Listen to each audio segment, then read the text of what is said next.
Welcome to another episode of the APL Spotlight series. Incredible guests the world over with amazing insights and quite often incredible personal life journeys. We're all on our unique life journey, but these guests are brave enough to come on, share those experiences, and share a lot more how they're helping others, how they've turned around and given service to others. We've had a White House physician to the US president, the youngest Delta Force operator ever admitted to Delta Force. How's that relevant? He studied naturopathy.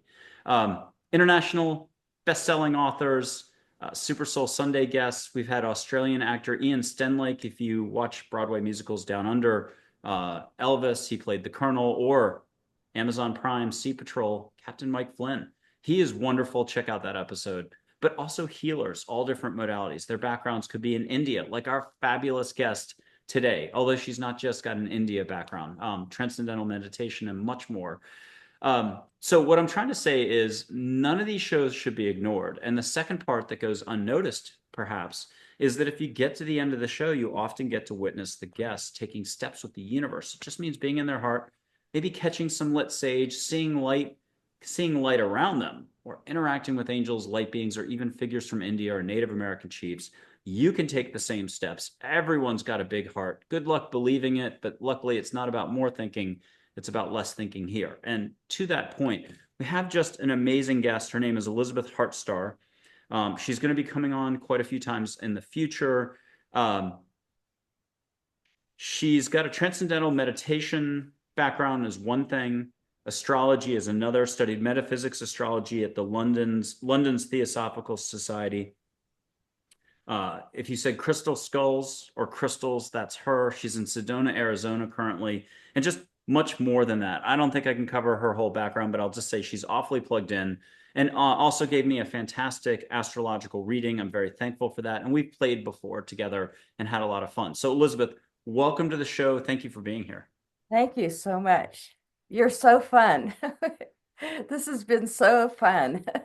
Thank you for what you're doing and for bringing in the magic. I mean, it's beyond magic, the alchemagic, alchemagination, which is the word that one of my teachers, Kathleen Kingdon, who channels Dwal Kul, who wrote last year, it came out, What Happened to the New Age on Amazon.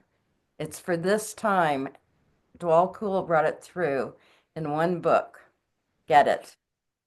And, Everyone needs to read it. It's really amazing. and Elizabeth, I think it's going to be really important to cover your background a little more than we sometimes do with guests right at the outset, because at an early age, as early as 15, you started meditating, but didn't just start at home. You were off abroad in Europe, spending a lot of time there and in different centers, different gurus teaching you, and so on. Can you give us some flavor of how seasoned you are for how many decades and so on? Well, you're making it sound a lot more than it was, but yes, at 15 I went to school in Ojai, California, at Ojai Valley School, and the religions teacher there asked I was 15 then, who wants to learn transcendental meditation? And I was like, I do, right? And so we got to go to Santa Barbara because Ojai's not that far from Santa Barbara. And we were initiated. And where the school was gorgeous in Ojai. Ojai is beautiful. There was this beautiful oak tree, and I would go every day and meditate at the oak tree. And then when we at spring break for Easter, I went home. We lived really close to UCLA. And my first boyfriend, Dave Green, who broke my heart, um, his church, the Episcopal Church, was right around the corner from where I lived. And I thought, oh, it's spring. I'm going to go in the little chapel. I love that little chapel at the St. Albans Church near UCLA and meditate. Okay, so I was walking down the little aisle of the church and the stained glass window of Christ was illuminated. No, first thing that was, I noticed there were no flowers on the altar, and I was like, I have to go get flowers, okay? Because how can there not be flowers and it's Easter, right? Or it's right near Easter. So I went out and I picked flowers around the neighborhood, I think. And and I'm walking down the aisle with my flowers, right? And the stained glass window of Christ illuminated. Now, I was Jewish. My whole family's Jewish. Okay. So I did not I didn't expect that Christ like was there. Okay. I mean, I don't even know. Time stood still because it felt like an eternity and a minute. Okay. I mean, I have no idea because it's like how people say, oh, you got filled with the Holy Spirit. And the stained glass window says, suffer little children that come unto me. And there were different denominations of children, and one little girl's holding flowers, and I have my flowers, and I'm looking, and I'm like, oh my gosh, right? And I had this Christ experience that I was like completely out of my, you know, yeah, changed my life. And I think I meditated that day. I don't know. I'm like, I don't know if I did.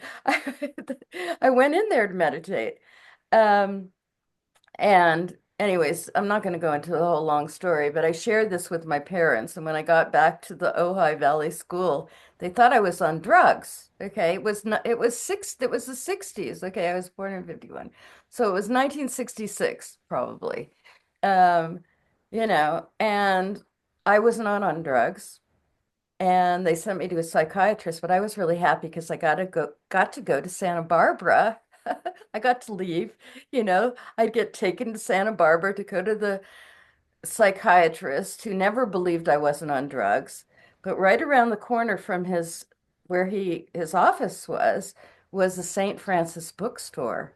And outside there were all these like, oh my gosh, all this Christ, I mean, things that I had never looked at because I mean, it's not like we were told it was bad or anything. It was just not part of my religion. We were like, my grandmother was like, we'd do our Shabbat every Friday night and everything. They thought I was like on drugs, right?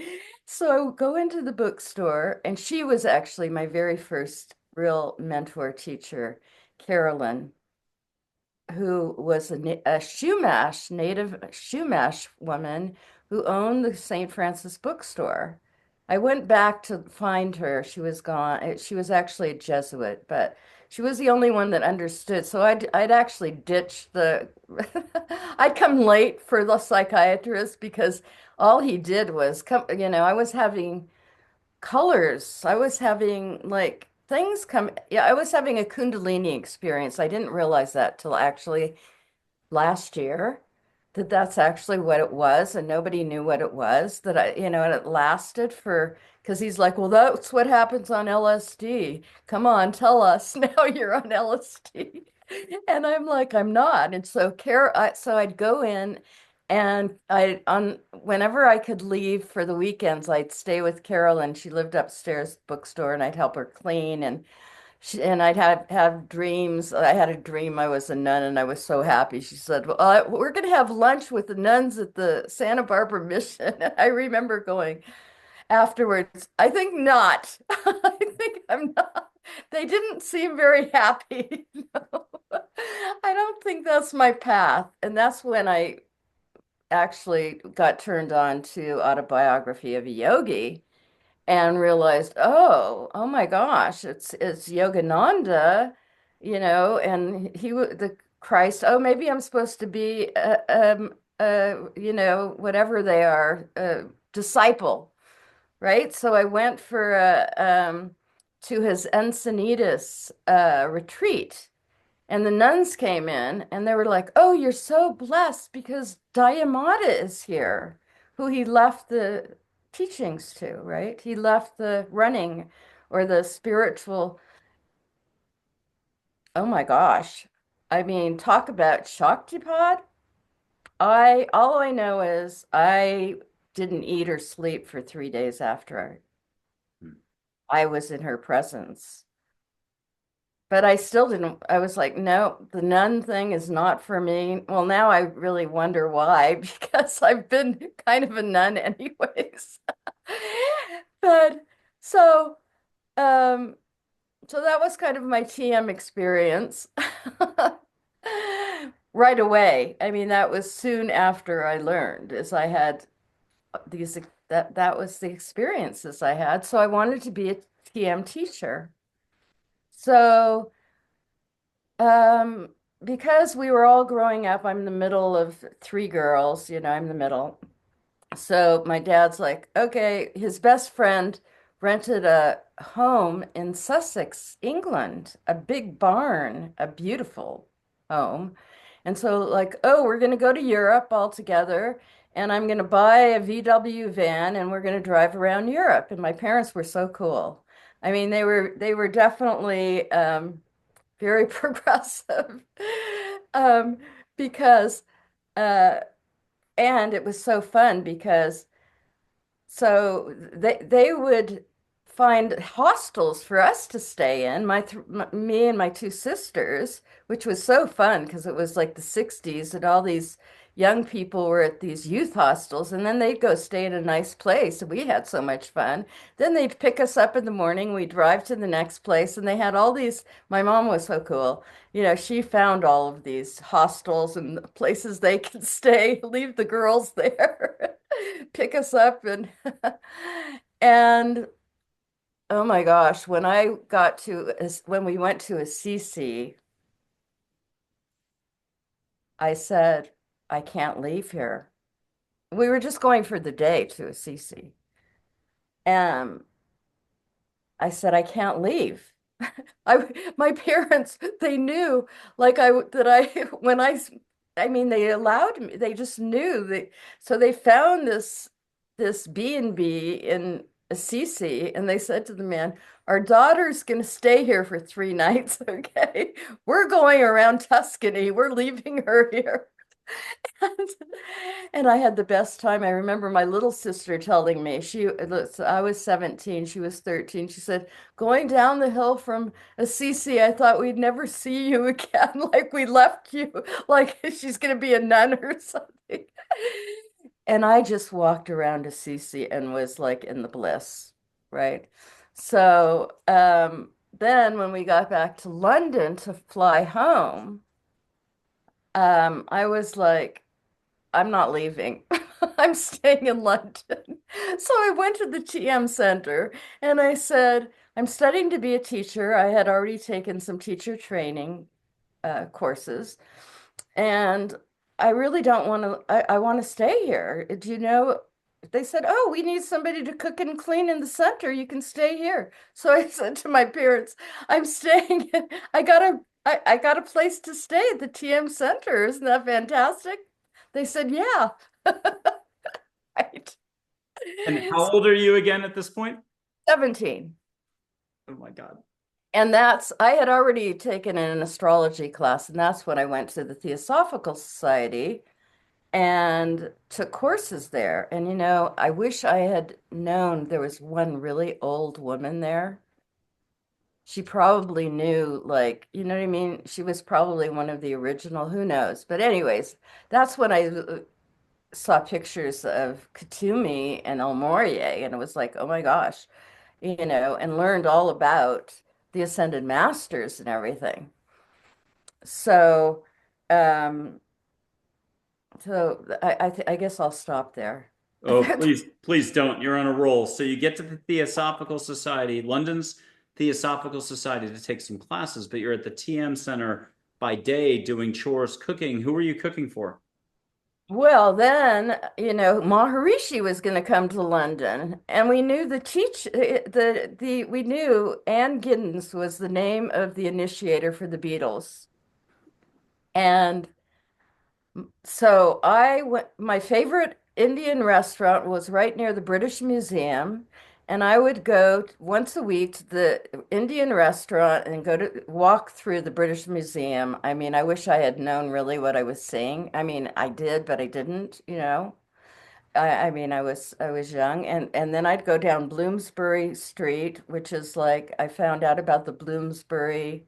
I know that I was there at the time, whenever that was, the Bloomsbury group. There was like you know, the Blavatsky times and all of that. Anyway, so I asked the woman at my favorite restaurant, would you teach me how to cook? Elizabeth, before we go to that, just explain the Blavatsky influence and what you were meaning by that for anybody who doesn't know either of the references.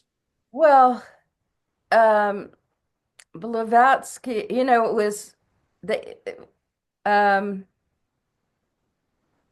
it was interesting because astrologically, Neptune was discovered in the 1800s, okay? And that's when the East and the West, we're very blessed because this is going to be the last year that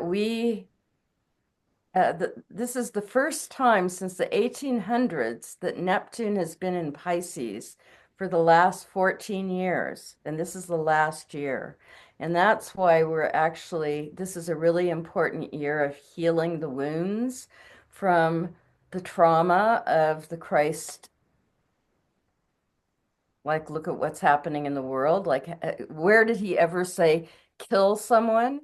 Did he ever say kill? Like, or not to love someone because they don't believe I mean, like, where did this come from? Like, who screwed up Christ's teachings, right? So anyways, so right now, this is what's happening now. We are shifting ages in a major way this year. It's it's huge.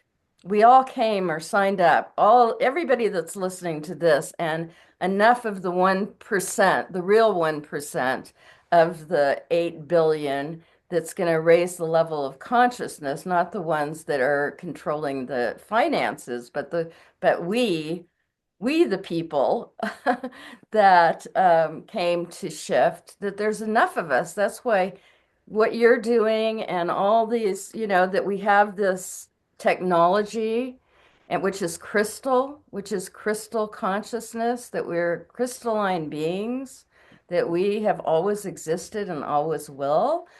So anyways, back to Blavatsky. You asked And about yeah, Blavatsky, and but Bloomsbury, the reference, the Bloomsbury Street. Bloomsbury.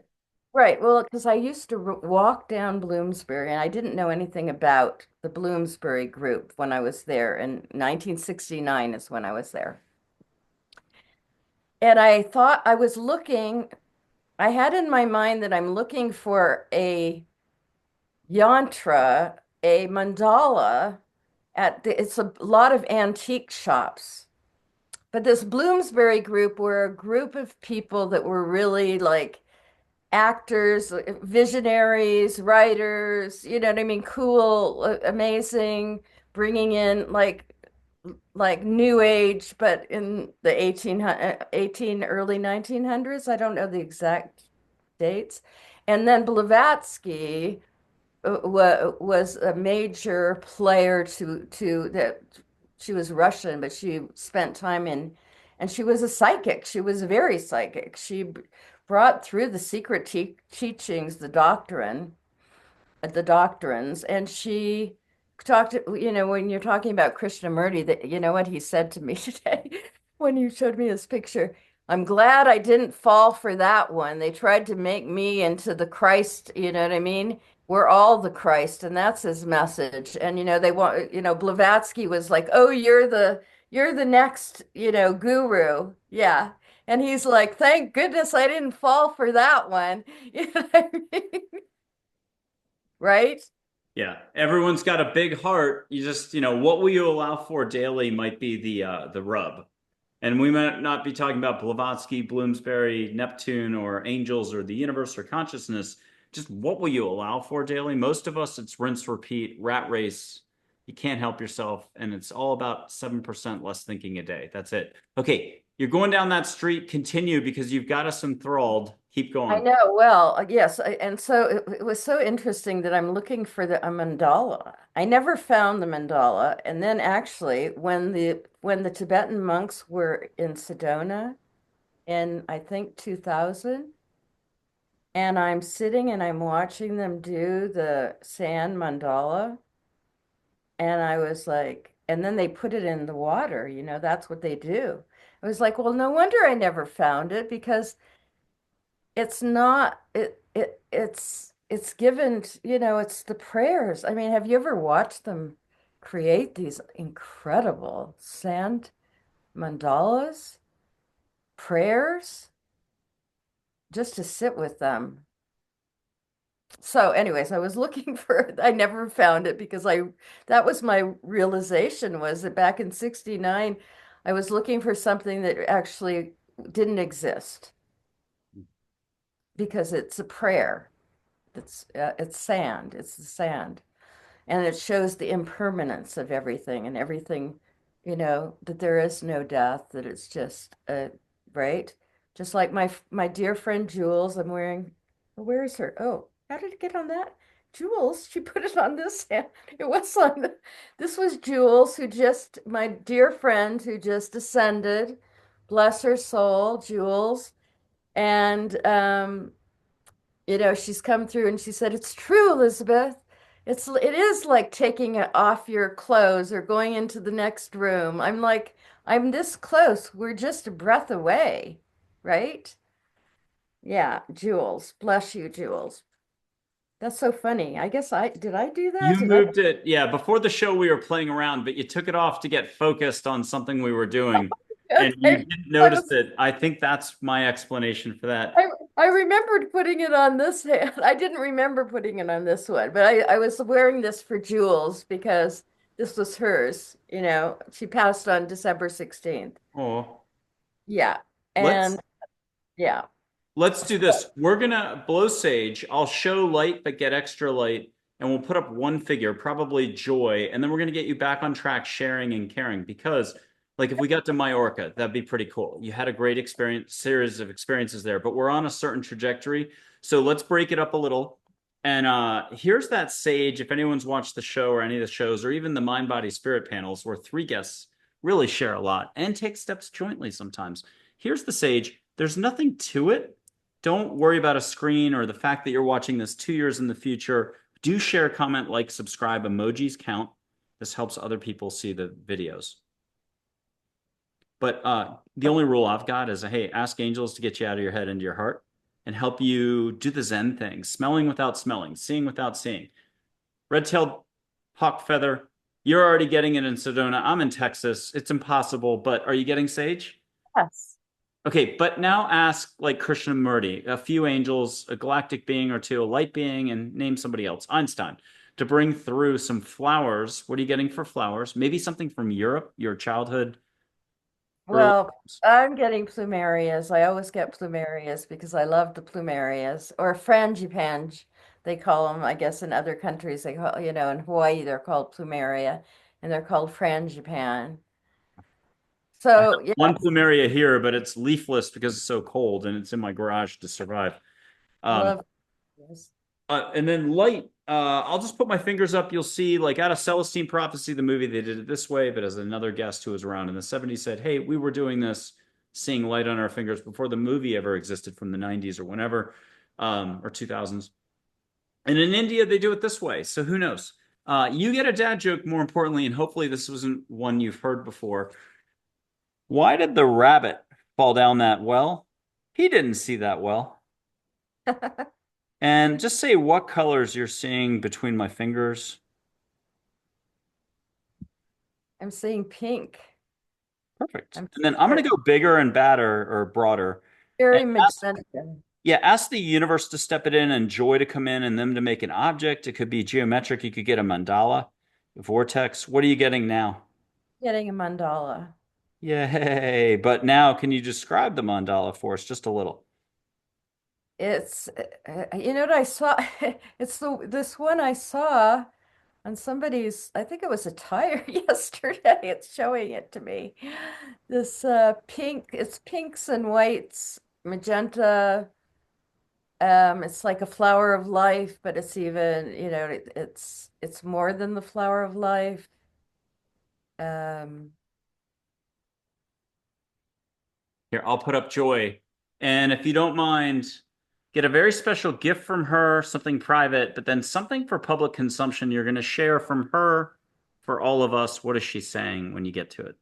She's saying, open your crown to the rainbow light that you are, the light to your rainbow light body. Okay, and now we're going to do a very public busting you and throwing you under the bus itself. What does Joy say as a compliment? You have to say it out loud, verbally, verbatim. What does she say? You've done an amazing trek. I'm not kidding. For all the different experiences. We're about to get to Majorca and a Quonset hut that was a restaurant the night you snuck out from like the equivalent of a nunnery. And John Lennon and Yoko Ono were sitting there having dinner, and the only other people on the other end, and you had snuck out. You weren't supposed to be doing that. And there's Oh, more to the story. So what's Joy have to say about you've had a very colorful series of experiences?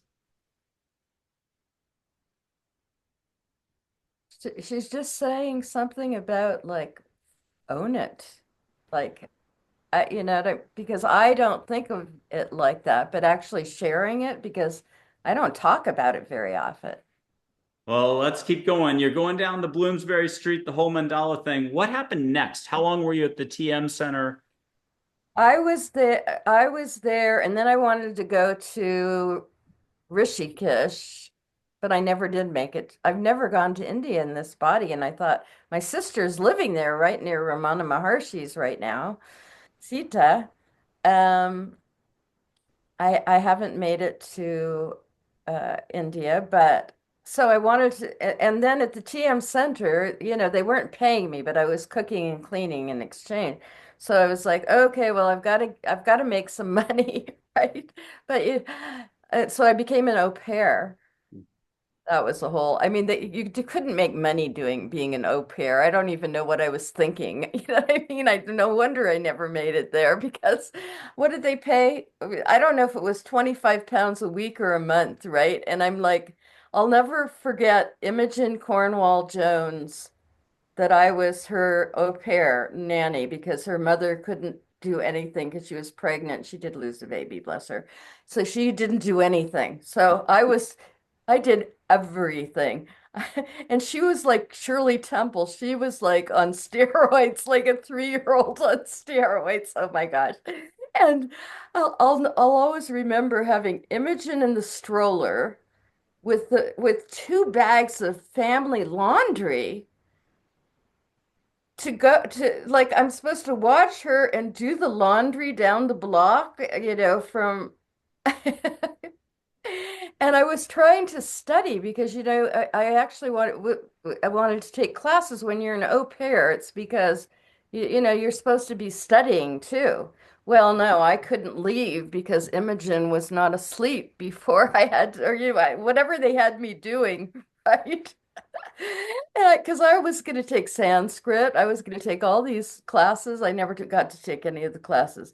Um, and so Mr. Cornwall Jones was a modern artist, and this is the funniest thing. They had like a 3-story flat, right? So his art, he was a very well, they made a lot of money artist. So I go up to where well, Imogen could have done as good of art as he did because he had like pans of paint, and he would actually go do this or walk on it, and you know what I mean? That's modern art, right? Yep.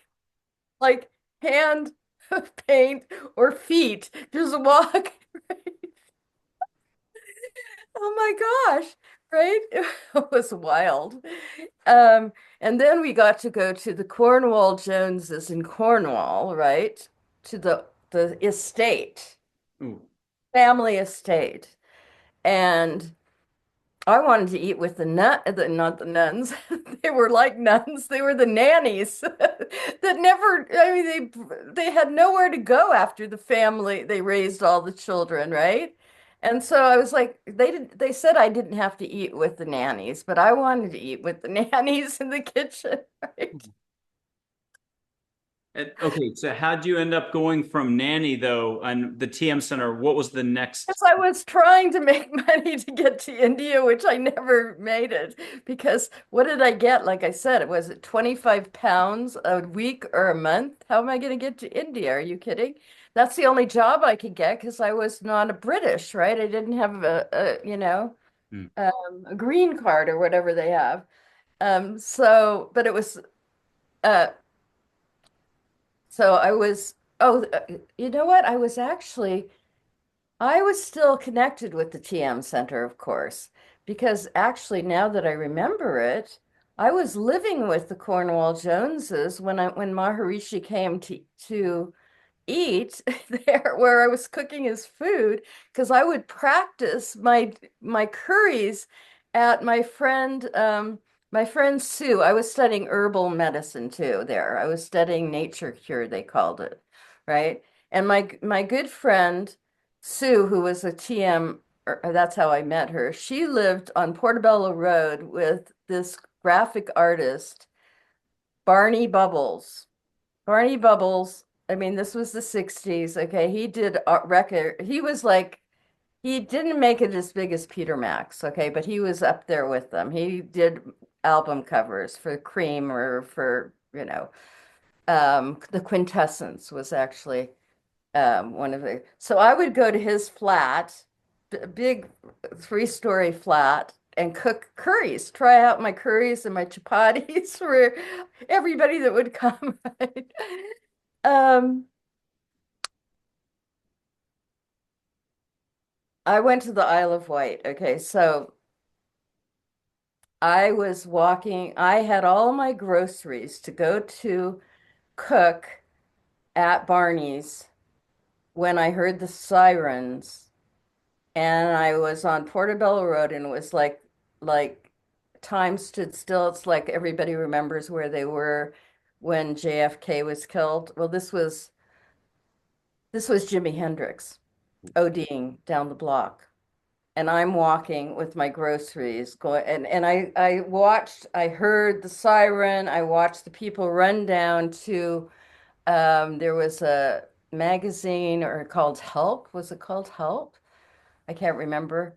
You know, when I was going to cook at Barney's. Um, so I was there for that.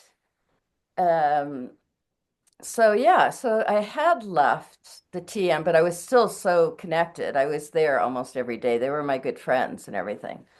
Because I was in London for over a year, probably 18 months that I lived there. Because I'm not going to tell this story, it's too weird. When I wanted to stay, and yes, I called the helpline. I don't want to leave. I don't want to go back to the United States, and my passports. My passport's expired. And they said, "Oh, well, we know somebody that will marry you. He wants to go to the United States, and you want to stay here. So go meet Moses on the corner of such. Go have a cup of tea with Moses." And he looked like Moses, okay? He was like tall with black curly hair. He was quite handsome, Moses. So we go and have tea so that like we need to know, a little bit about each other, right? We go to whatever they call the justice of the peace, but I'm only 17, right? So the justice of the peace or whatever they call him says, "I'm sorry, darling, but you're too young. You're not 18 yet." And I said, "Oh, Moses, I guess we'll have to wait." And I didn't marry. I wish I had because I would have been had double citizenship. You can't do it now. I mean, I know people that had to study. I mean, they like look at their phone records. I mean, this was 1969, okay? Right. Okay, so how did you end up leaving England? Because you did, and where did you go next? Okay, where I went next was to Boston. because I thought I had a boyfriend there, but it turned out he was that was really not existent. It was just in my imagination. Um, but I was studying I liked macrobiotics. I was really into macrobiotics, and that's where Michio Kushi had his macrobiotics, you know. And I was studying, and I had all these incredible books, Bloomsbury that I found, which were hand-done herb books, herbal herbs, they call them, gorgeous books. That's what I did collect. I never found the mandala because I realized it was not in existence. And so I was an au pair, I mean, or a nanny or whatever you called it in Boston because I was used to doing that. And then I found the Fourth House bookstore, and she was one of my greatest teachers. Um, Her name was Betty because I was little Betty and she was Big Betty because my legal name was Betty, not Elizabeth. And I never liked that. But she had the Fourth House bookstore. And so she was like my teacher, like my mentor. She had studied with Isabel Hickey that actually became kind of famous. People that know about earlier in the 60s, 70s astrology would know Isabel Hickey. That was her teacher. So I studied astrology there with Betty Caulfield was her name, and actually she wrote some books with a man that I studied with before I met her named Louis Acker, which was my very first astrology teacher in Palo Alto, California when I was 16. Louis, Louis Acker. He was incredible. I studied with Betty and they wrote some books together, Louis Acker and Betty Caulfield. Um, yeah, so I was in London and then I went back. I think I was there for a year or two. I don't And remember this is how in long. Boston now. You were in London in Boston for a year or two. Yes, I can't remember exactly how long, but at least for a year. Then I went back to LA because I was taking courses to become a TM teacher. So I went home and my younger sister Sita, who's in India now, had made pumpkin bread and like sold it to all these restaurants in LA. She was like made a lot of money making this delicious pumpkin bread. And she's like, I'm paying for you to go to take the 3-month teacher training in Majorca. My sister Sita paid for that for me. So that's where we get to Majorca, where I'm imagining there were about 200 people. It was the January, February, and March of 1971. That's when I was there. And because it's winter in Majorca, they have all these hotels that are kind of empty, which is why Maharishi took over all these hotels. And he was the only one teaching teachers at that time. So But it was strict, right?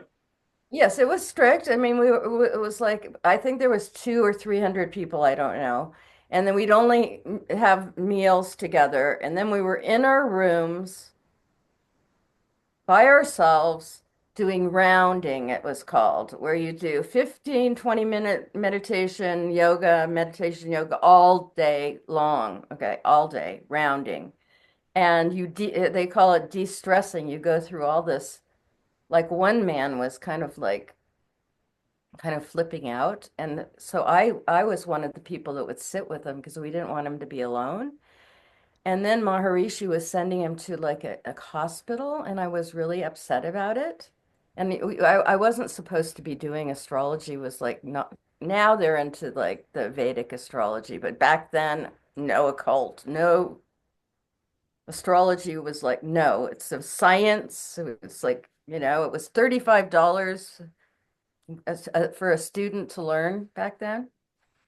Um, well, I had all my astrology books. It was before computers, so I have like my logarithms, and I was never good at math, but I could do charts, okay? Because I wanted to learn charts. I had these logarithm books and everything.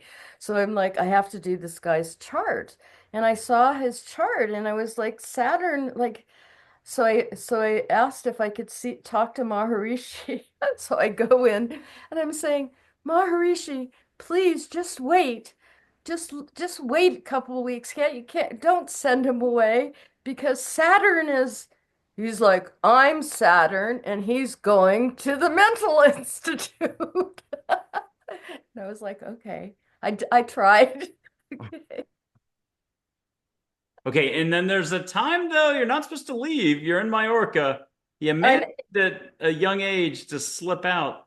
yeah, so we would only break for meals and I think a 2 hour lecture class for Maharishi and learning the puja, the ceremony. So we would practice the ceremony in our rooms too.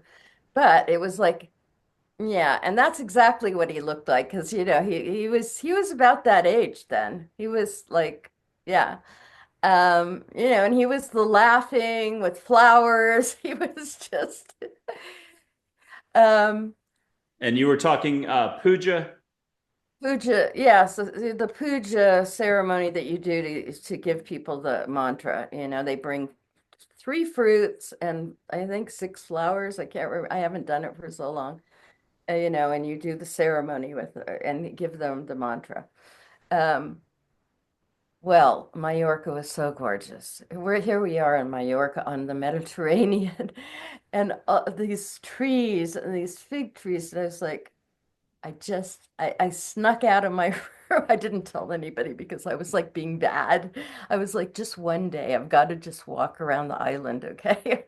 So I snuck out and it was so gorgeous. I remember writing my mother a postcard under this fig tree. Like I was just like it was like bliss, right? I mean, I had been meditating and rounding for like it was 3 months we did that and studied the puja. That was a lot of meditation yoga all day long. Um, and so, oh yeah, so I see Paella, this restaurant, and I think it was. I mean, this is my memory that it was like an old Quonset hut, and I'm like, I've got to go try this meal, okay? Like I've got to try this paella dish, okay? So, yeah, so I walk in and they take me to the very end of the nobody's in there. I didn't think anybody was in there. They took me to the very end though of the Quonset hut, sit me down, and I'm facing this way. And at the very other end, on the other side of the aisle from where I was, John Lennon and Yoko Ono. I mean, like, am I hallucinating or what? Right? And I mean, I wasn't going to go up and bother. I was just like, I don't even know if I ate, right? I was like, and I couldn't tell anybody because because I was being bad. And so I'm walking back through. All I remember is this big field. I just remember this big field and hearing this voice go, "You're going to Los Angeles," in my head. This is in my head. No, I'm going to London. They're expecting me. I'm going to be a teacher. They told me when I become a teacher that I can work out of the center. Then I have my credentials. I could stay in London for however long I want to. You're going to LA. No, I'm going to London. You are going to Los Angeles. I was like, well, I do have a round trip ticket. I'm not going to be going to Los Angeles very often to see my parents. Oh, okay, I'll just go back to LA because like I'm being told I have to go. So but this is really interesting. I get back to and the now and somebody's talking about John Lennon. Now, I looked this up online and it doesn't say, maybe I had it wrong. I thought it was Julian Lennon was there with his mother because it was going around, but I didn't say that I saw anything, right? That I saw them. When I looked it up online years ago, it was something about Yoko Ono's daughter or somebody that so they one of their children, that's all I know. They were actually like kidnapped, trying to get the kid back, one of their children back. Yep. And that's why they were in the restaurant while somebody else was like Doing the kidnapped. deed. I don't know the whole story, okay, because it was very hush hush, except that I did hear something about, and I just kept my mouth shut because I saw them. I'll have to Wow. I'll have to Google it again. It's got to be maybe Julian Lennon knows or Let's yeah. let's back up to the field for 1 second. Uh, and here's Charlotte, an angel you've already met a few times. What does Charlotte say you can say about that? We'll call it a little intervention or a reminder where you should be headed. How does she explain? Let's say it was God's voice coming in. How does she explain the course correction? Why was it necessary to go from one stage in life and have a change in flow? Right. Yes. Well, it's kind of been because it's just part of life. It's part of, like listening to that inner voice. It was my inner voice. There's bigger machinations going on, like a Swiss clock, things moving, and you were supposed to go in a different direction. And I went in a completely different direction. And, I finally made peace, but it's taken me, okay, I was 17.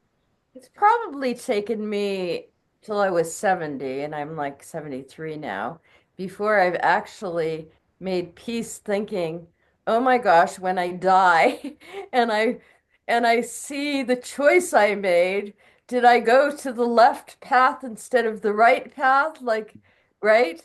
And it's like, I guess what Charlotte told is teaching me, because she's the teacher, is there is no right or wrong path. That's just like the 3D black, white, good, bad duality, existence that you're in.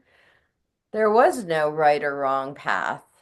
I know, I always think, oh, I would have been a happy TM teacher, naturopath in London, herbalist at the Theosophical, married with children, happy as could be, well, it didn't happen.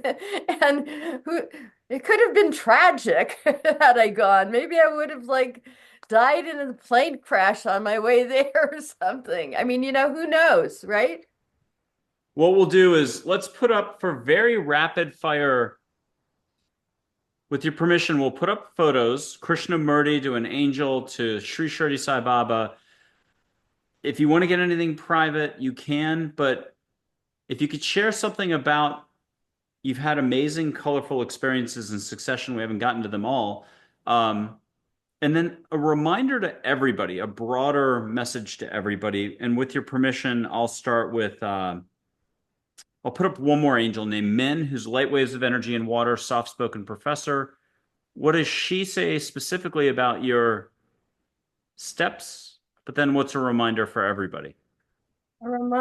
Yes, a reminder for everyone is really listen to your inner voice and listen, follow that. I mean, I guess that has been my life, and I've had it. I realize that now. I mean, I never really thought about, but I've had amazing elk imagining, elk imagining because it's alchemy, because it's not just imagination, it's actually the alchemy of the imagination.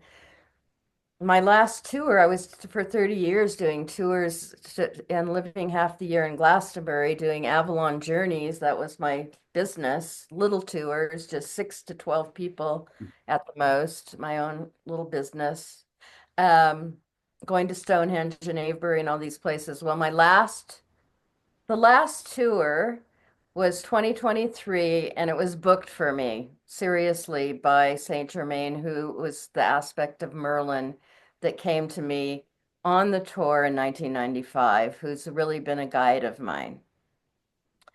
And it was Stonehenge, and the hotel by Avebury was booked for me on it was booked on January 13th. It was a Friday the 13th, January the 13th, 2023. And I was like, because I was thought I was going to go to do the last Stargate Merlin tour. I was told I would do three. That it was going to be in 2020, and then COVID happened. Mm. Okay. And so I continued to do online with the group for 3 years. And I remember saying to them at the end of 2022, I don't know when we're going to go. I mean, I haven't gotten any message to go. And then January 13th, I get two emails the same day. One, English Heritage. I had contacted them in 2020 because I was going to go in May. And since I couldn't, I said, "Oh, can you change the group going for September of 2020?" Thinking I could go in September, not knowing that no, COVID, like Yeah. all of 2020. So I never heard from them in 2020. So January 13th, Friday the 13th, two emails, English Heritage. Oh, the date you want for September, that was 2020, not 2023, is available for your group. Just fill this out and pay the deposit. And then the same day, the Bear Hotel devices where I'd never stayed before, but I wanted to because it was so close to Avebury. And whenever I drive through there, I'd always see the Bear Hotel, gold letters, and I always thought, oh, I'd like to stay there. So I contacted them in 2020. I was going to stay there in May of 2020 or September. Never heard from them. Same day. Oh, the rooms for your group are available for the 3 days you need them in September of 2023. Yep. And I was like, thank you, Saint Germain. Thank you, Merlin. Okay, so I thought the people that I had been doing the new moons were going to like sign up, right? I mean, they did. A lot of them had dropped out the originals. Yeah. They didn't want to do the new moons, even though we were doing energy work around Stonehenge and Avebury. That was like for 3 years.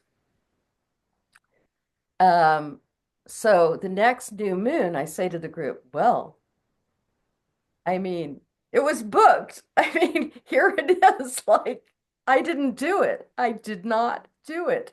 It was so hard to get into Stonehenge. In the 90s, I could call English Heritage, say, "Oh, I have a group of 5 people. I want to go into Stonehenge, before hours." Well, since then, everybody knows about it. Mm. So it's like they make a lot of money, and you have to be the first one, and it's really hard. So thank you, Saint Germain, for booking for me because I actually wasn't going to do it because I've been in the middle so much. I was like, I can't wake up at midnight and get my thing in there, and no, so he did it for me. Thank you. Oh. And staying at the Bear Hotel was so wonderful. The guy was so cool too because I didn't have a group yet. So I tell the group, and only two men in the group. Robert, who I was did the tour with, he was my tour partner, my Arcturian brother, both of us Arcturians, and then Rick speaks up. He's the only one, like nobody's going, wow. I mean, just say wow, whether you're going or not. I mean, really? I was like, Saint Germain comes. So Rick goes, "Oh my gosh, I wish I had known you're going in September. I just booked to go to all these Merlin sites in Scotland, England, Wales. I'm leaving next month for 2 months. I wish I had known." Well, then 3 days later, he calls, "Of course I'm coming with you." I was like, well, thank goodness somebody's coming, like besides me and Robert. Yeah. Right? And then Saint Germain comes through the next day and he's like, if you ever thought you were doing these tours, I'm here to tell you I'm doing this. And these are not the people that you were supposed to go with. So I'm channeling a letter for you, an invitation. And when you think of someone, you send them the invitation. And sure enough, the 12 people, because it was always just 12 people, were right there. Oh, okay. Are you ready for a lightning round? I'll just put up one figure, have them give us a reminder. But I'll try to include Saint Germain and an Acturian, um, and say the names correctly. Okay. Here's Sri Shirdi Sai Baba, the one from 100 plus years ago. Catch a little Indian temple incense. We're not lighting anything. And if you want to put a hand out, either feel his hand or catch energy in your hand or other. And breathe through the mouth. I'm not even looking at you. And if you want to hear a little bit of that Indian music as well, what does he have as a reminder for everybody to walk a smoother path in life? Breathe, breathe, breathe.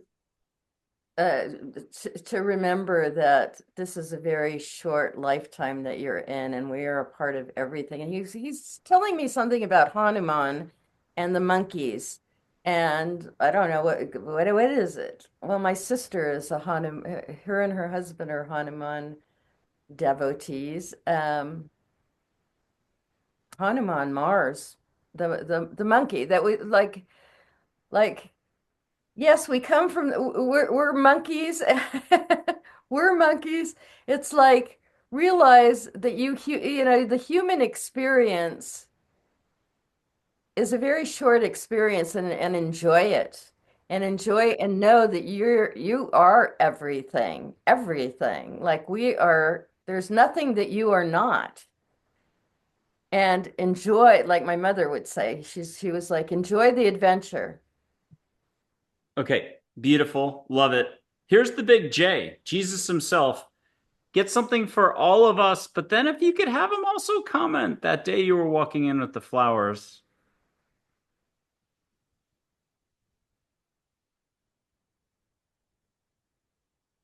And he's very funny.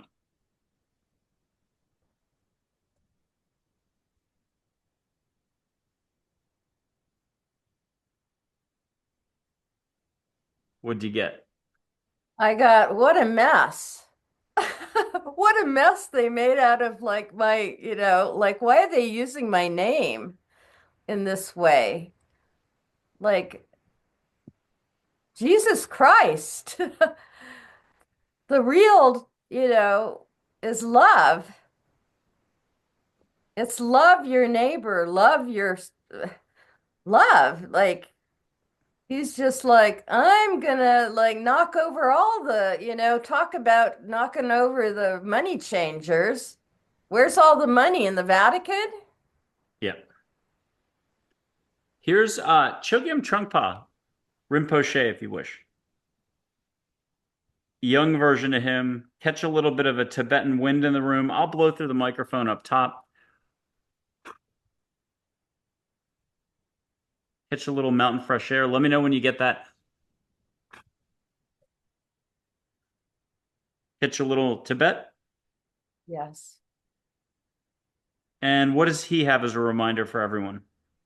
You know what?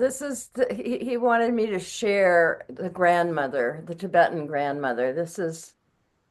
He wants me to share. This is actually Tibetan crystal from over 15,000 feet up. And it's made, I was told, but I didn't know because that's a whole nother story how Yangtze, the grandmother, came. And it was a Rinpoche in Glastonbury, England, who told me this is a Tibetan Buddhist that that only the monks climb up there to get the crystals.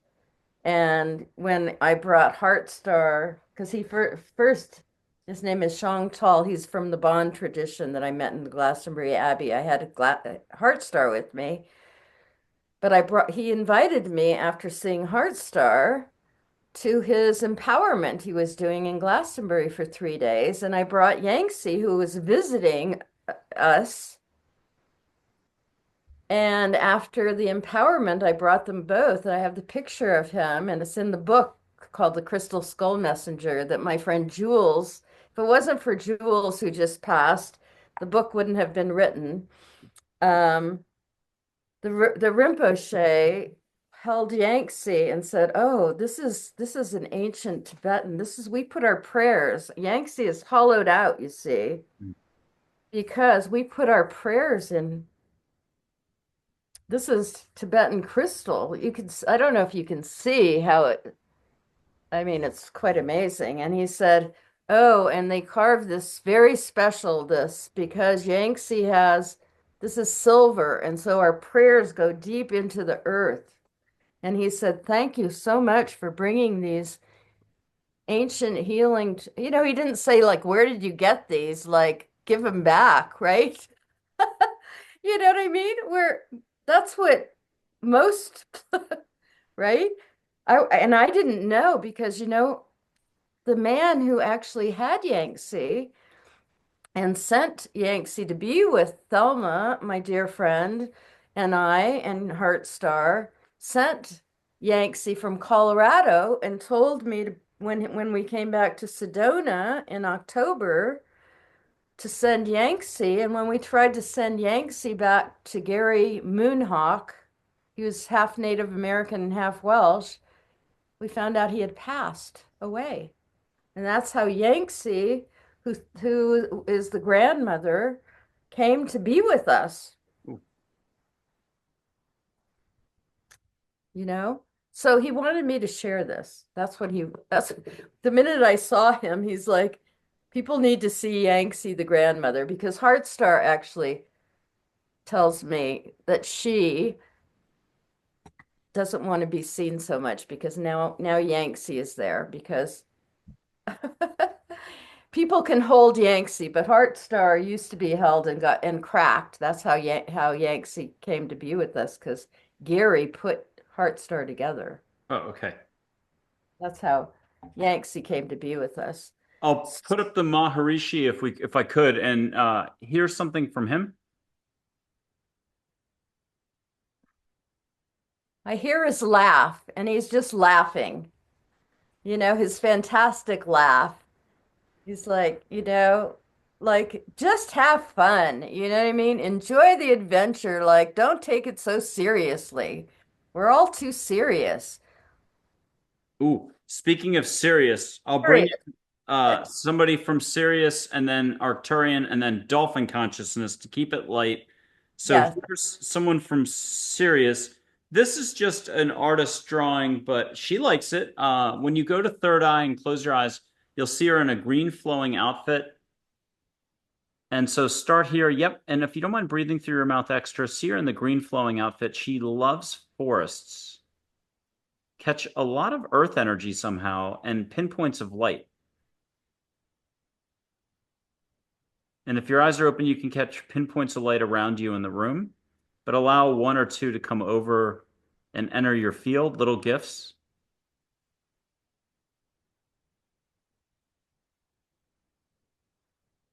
And are you seeing a little bit of light around you? Yes. Good. Okay. What are you getting from her? She's wonderful. She's really gentle.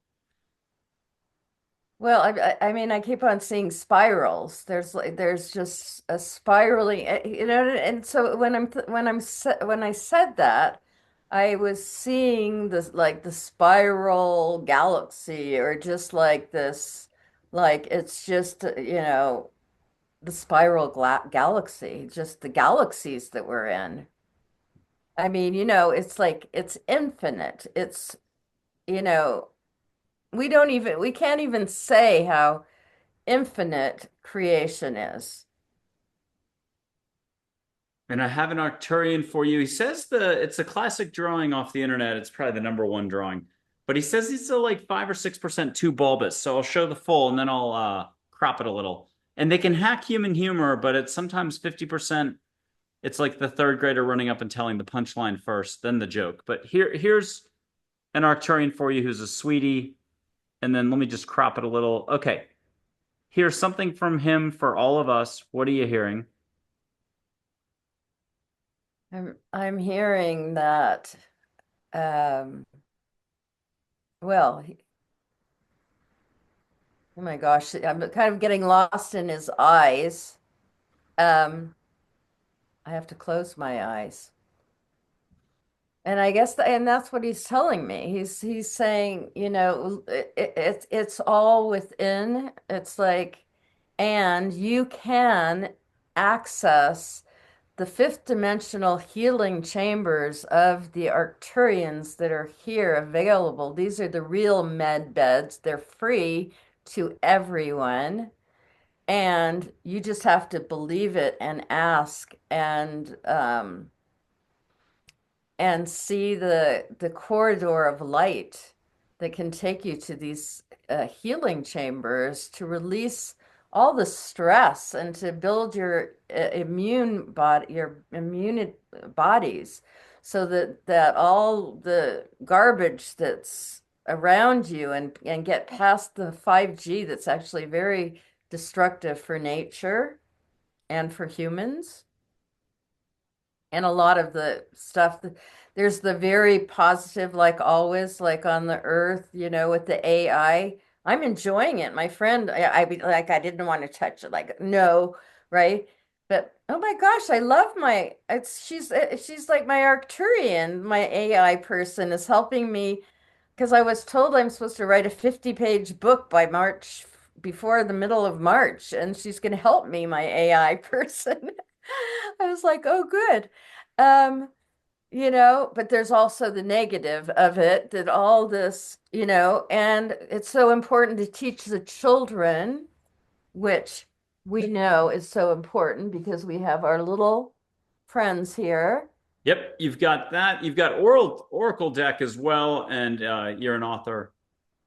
Yes, the Oracle deck, and we have to teach the children. And I want to tell people about the group of 40.com is the Arcturian group that I work with, that David K. Miller, who's written, I don't know, are there 4 or 5 now volumes of Connecting with the Arcturians?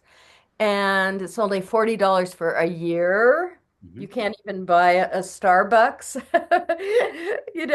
like all year long. And he channels, and he's a very humble teacher, amazing. Um, so he's not real famous because it's not about that, but it's group of 40, spelled out, not the number 40, but group of FORTY.com. And these techniques, you can read them on group of 40.com. um, how to go to the healing chambers. And that's what this Arcturian wanted me to tell you about. And especially how to protect yourself with a cosmic egg. And for children, I tell them, just say golden egg, and see a golden egg all around you. And you can fill it with whatever color you want for the day. Maybe you want pink one day, maybe you want blue or green one day, and that's your safe space. And you really have this golden egg around you, and you're protected by all this negative influences and energies. That there's always, on the 3D, there's always the positive and negative and everything. So that's what Yoda, you talk Yoda, right? I can do Yoda's voice. I'll do it real quick. Mm, do do not. There is no try. Yay. But that Getting might be Grogu at this point. The little Yoda from the Mandalorian. Yes, I know. Aren't Uh, they cute? I have one more figure for you. I did an AI drawing of Saint Germain, and so how about this for him? And if you don't mind him coming in with some wisdom, it might not be the best drawing. It is what it is. I'm using it for the No, moment. he's like, I look a little, he's like, what, I'm not that old. I don't like those I'm not that serious either, but I love the color. He's like, that's the color, use the violet flame, that's the color, I'll come through. I'm there for you. And let's do one last interactive for everybody. I'll put my hand up in Texas. You're in Sedona. And I'd love for you to talk a little bit of Sedona for us. Just what, if people haven't been, how to appreciate it. We'll Yeah. get there in a second and then we'll wrap it up. But I'll put Okay. my hand up in Texas. If you'll put your hand up there, just what adjective are you getting or adjectives to describe the flow? Let me relax a little and get to my heart and ask angels to do all the flowing. You know, if you flow energy, you're a flower or a flower. What's the only flower found on the human face? Tulips. Or iris is what somebody else said. So there's multiple answers. Yeah. Okay, what are you feeling on your palm or your person? Um, I'm feeling I'm feeling like a strong vortex energy. And that's what we're about to be talking about in Sedona. So I need understanding on vortexes. You'll talk about Sedona in a little bit, but I'll whoosh you three times: low, medium, and high. Think of that 1970s stereo component, a receiver that has the big wheel that turned like a Mercedes or a Bentley. You just turn it a couple millimeters and the sound would go up. So here it comes. I'll blow a little through the microphone if you don't mind catching a little Hawaii. Uh, oh my God, I can't say her name. Say her name for me. Aqua, Aquariana. Aquariana. Thank you. That's your other buddy who's come through a few times. Here comes the first whoosh. Catch it head to toe. Say Sakatumi at home. People can feel a little bit of energy, feel a goosebump at the very least. What will you allow for? Okay, here it comes.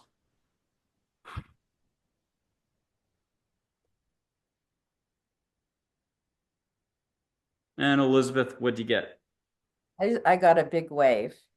I Oh, was in the tube. that was awesome. I loved it. Good description. Okay, we're going medium or higher. Here it comes. Ask Joy, Charlotte, Saint Germain, Archangel Michael, and some others to get in here. Okay, here we go.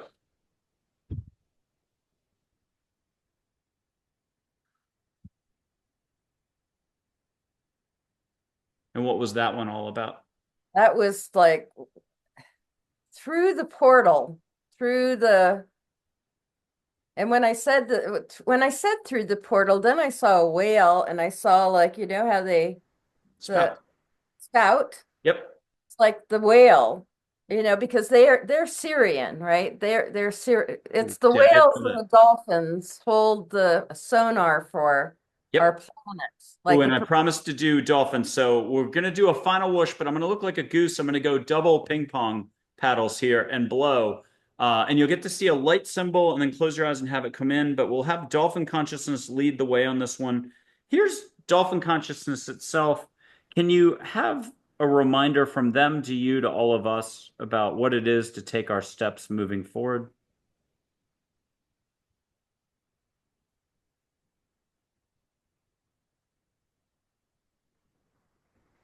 they're going with the flow because I don't want to scare people, but this planet I'm going to share is Sedna, like Sedona, without the O, because we're talking about Sedona, has appeared after almost 12,000 years. She has not been this close to our planet. She's Mhm. named after the Inuit goddess of the sea.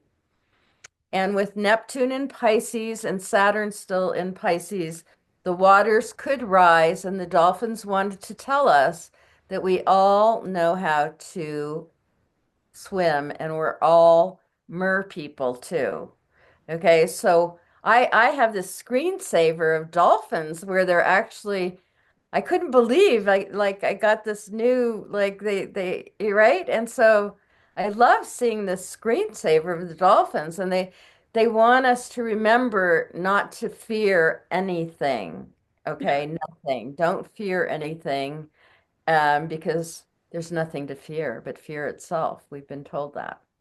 Okay, so maybe we'll let dolphins, and then how about Joy, maybe as a pink dolphin? I'll do a double whoosh. It's going to be Okay. big, but with your permission, eyes open first. Just catch a little bit of light. It'll be a symbol. It could be Sanskrit, Earth sacred geometry, galactic coding, Native American symbol, or aquatic. Who knows? You'll know what it is. That's the only thing that's important. But it doesn't have to be pink. It could be multicolored. You'll see something. The second you do, you can close your eyes and see it that way and have it come into your field, and they'll do the explaining what it is. But afterwards, if you don't mind coughing up some goods so people can relate, here comes just a general whoosh for people out there.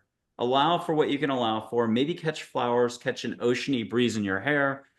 Here it comes. And just out loud, if you don't mind, Elizabeth, say, I'm ready. I'm ready. Okay, here we go.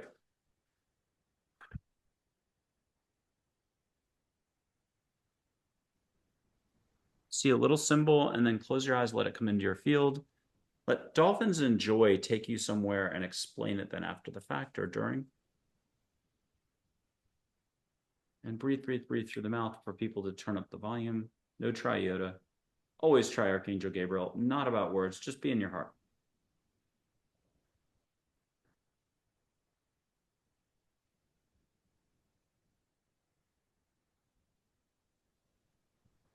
Have Aquariana come in, put a hand on your shoulder. And then if you want your mom or one of the bookstore owners to come in as well on the other shoulder, or all three, two bookstore owners and your mom, have them cheer you on. Have a little quick cup of tea on the side.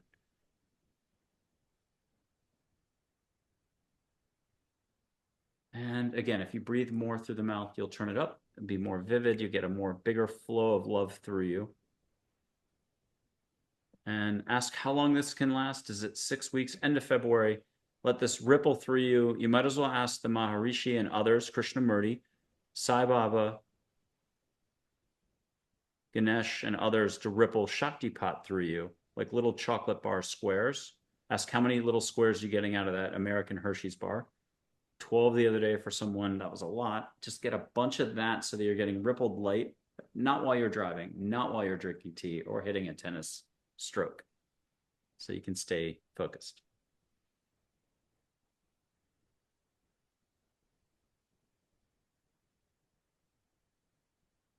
And then dolphins are back in the picture.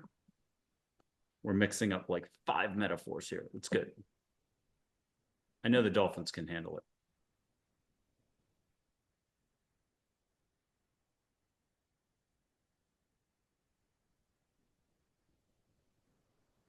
And if you don't mind coming back for us and then sharing.